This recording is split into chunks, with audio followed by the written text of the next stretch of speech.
drops of nectar fell from Devlock and Kumbhistan was formed. Read this mythological story of gods and demons. It is believed that one day of the gods is equal to 12 years of a human being. Kumbh Mela is held at the places where drops of nectar fell from the urn during this war. Drops of nectar fell at these 4 places: Prayagraj, Haridwar, Ujjain and Nashik. Kumbh Mela is organized at these 4 places. It is said that during the churning of the ocean, the pot of nectar came out and there was a competition between the gods and demons to get it. Then Lord Vishnu took the form of Mohini and tricked the demons and gave the nectar only to the gods, but during this time, some drops of nectar from the pot spilled and fell on the earth. Excitement and preparations are at their peak for the upcoming mahakumbh Mela in Sangam city. This time more than 40 crore people are expected to come to the mahakumbh Mela. Although Maha Mela is held every year in Prayagraj, but the religious importance and craze of Ard Kumbh and Mahakumbh Mela is something special.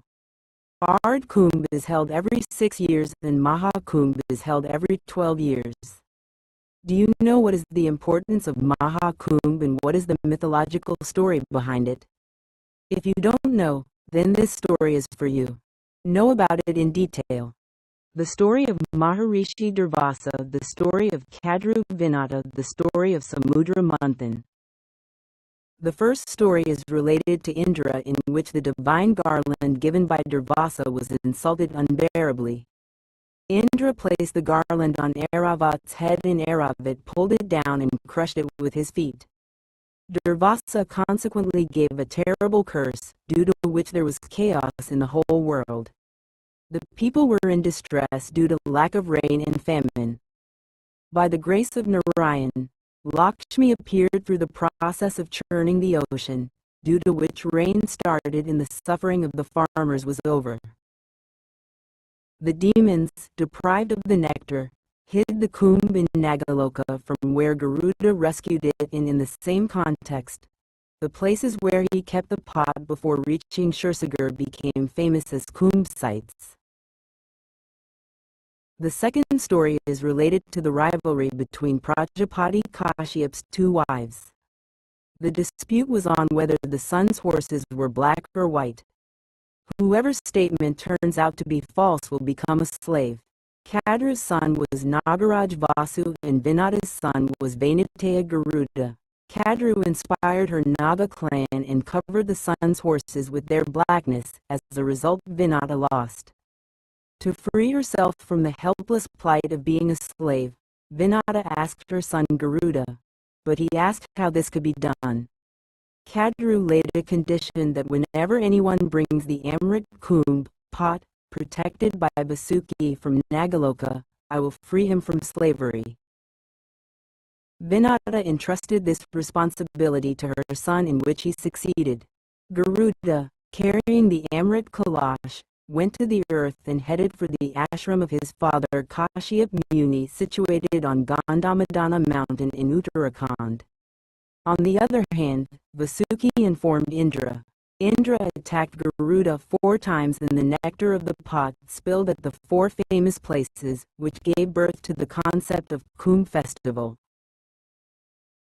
In this story, instead of the Divajur war, the Garuda-Nag war became prominent. Instead of Jayant, Indra himself came forward. It is difficult to say which story is more reliable and popular. Third story. Story of Samudra Manthan. More importance is given to the story of Amrit Manthan, in which Vishnu himself takes the form of Mohini and defeats the demons by deceit. The reference to Garuda is also memorable, but overall the story of Samudra Manthan got special fame. The story of Durvasa also includes the episode of Samudra Manthan, hence its value increases. The traditional war of Kashyap's progeny could not take the form of Devasura Sangram, although its antiquity is not doubtful. Garuda's importance got associated with Vishnu, and the snakes in the form of Vasuki were considered more related to Shiva. Here also Shaiva Vaishnava sentiments can be seen, which after a great dialectical struggle finally attain Harihara unity. Samudra Manthan and Amrit Kumbh. Samudra Manthan is such a story. It is a mythological form in which the secret of life is contained. It can be called Tattva Katha on a philosophical level different from the creation story.